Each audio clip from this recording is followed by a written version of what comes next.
Muhammad injiru isa malee Oromoon kabajaa qabu injiru yoo har'a namoonni sun mucaala Oromoo tahanii mucaala sabboonaa tahanii Antuma jar qabatanii yoo jarri sun jecha har'a ati Oromoo miti callisi waan Oromoo argu caalaa maaltu nama boonsa sigale ana akka firaa'oonitti sigala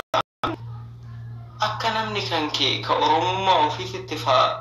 qaanfataa ture jecha kaarra immoo Oromummaa namarraa mulqu akka namoonni akkasii sun an Oromoodha ana caalaa Oromoon hin jiru akka jarri sun ofiin jedhaniif dubbachaa turellee iyyaa ture jechuu ati Oromoo miti callisi waa'een Oromoo sin galchu ati naan jechuu caalaa wanni na boonsu jiru because kaayyoon kan koo Oromoon anatu si caalaa Oromoodha jedhee ummata Oromoo fi Oromoo quuqamu argu waan ta'eef jecha sigale yeroo tokko namni tokko waan hin taane fa'aa afaanii nama baasa namoota Oromoon hayyuudha jedhan namoota Oromoon namoota gurguddaa jedhan baay'eetu naaf bilbilee kiyaaroo lakkii sirriin jirtuudha hedduu isin kabaja hedduu isin jaaladhallee warri na arrabsitanillee akkuma san arrabsoo gadi bubbu'aa akka warra deeggartoota bilxiginnaa waaqeffattoota nafxanyaa kanaa miti arraba anana sirreessu arraba anaan dhugaa jirurratti mee akkanan dhaabbadhee bakka jirutti an dhaabadhu yookaan immoo adeemsa koo akka an ilaalu arraba baay'ee na arrabsitan arraboota warri arraba akkasiisan na arrabsitan baay'ee kabajaa isiniif qaba hedduu isin jaaladhe hedduu isin kabajas garuu immoo warri anatu si caalaa Oromoodhaan jettu kun nama meeqa arge kaleessa laakkayaa ture immoo ajaa'iba warra gara keessattiin dhufanii ergamtuu biltiginnaa ergamtuu maalii biltiginnaa taate fa'aa warra naan jechaa turan nama baay'ee yoo xiqqaate nama 13 lakkaa'e jecha jarri sun garuu jarra yoo suuraa Jawaar Muhammad kaleessa yoo poosti godhan yeroo wayyaanee bara 2015 fi 16 warra yoo suuraa Jawaar Muhammad poosti godhe wayyaaneen asumatti nu qabdi bakka nu jirru kana sanuu biyya Arabaa ta'e warra sodaatu ture alhamdulillah galata namni akka keessan an Oromoodha jechuu ofiitti qaanfatu baay'een isaanii anas si caalaa Oromoodha namaan jechuu caalaa wanni nama boonsu maaltu jira kanaafiyyuu jecha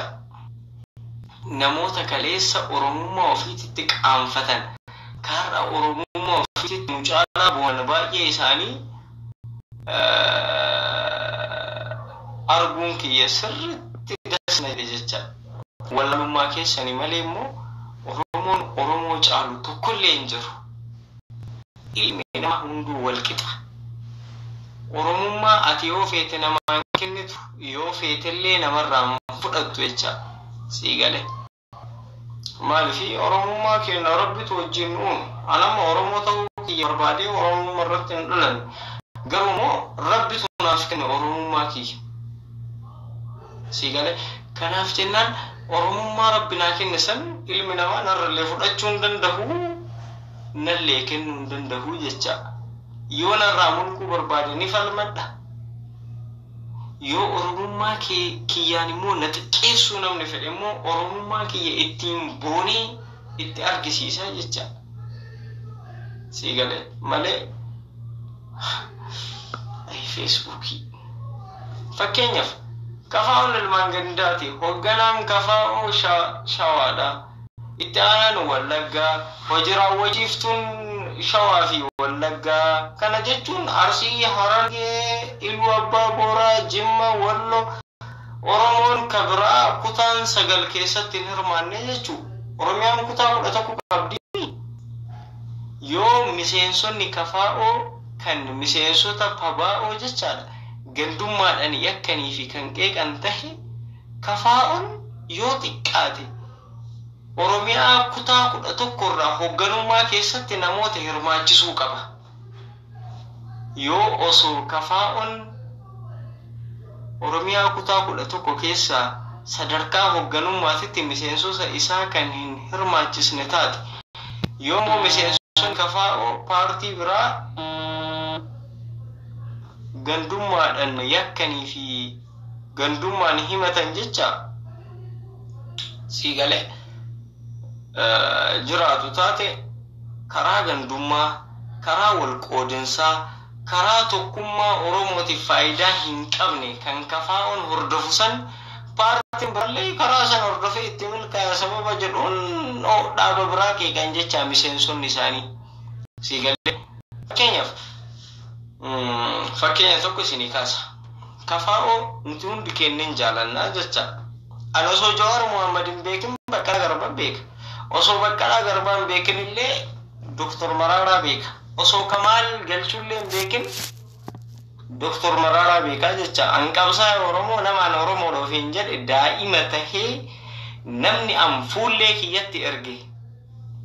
Namni asii achi ilaalee namni kun Oromoodha jedhee an arke yeroo calqabaatiif Dr. Mararaa Guddinaati jecha. Kanaaf jennaan Dr. Mararaan yoo miseensota isaa nama isa deeggarus ta'e nama isa gargaaru nama isa leellisu nama miseensa paartii isaa ta'e tokko jecha. Mee dhaabni miseensota ofii naamusa barsiisee abbaan barbaade akka isa qeequ abbaan barbaade akka isa deeggaruu danda'u dhaabni barsiisee jechaadha. Miseensa ofii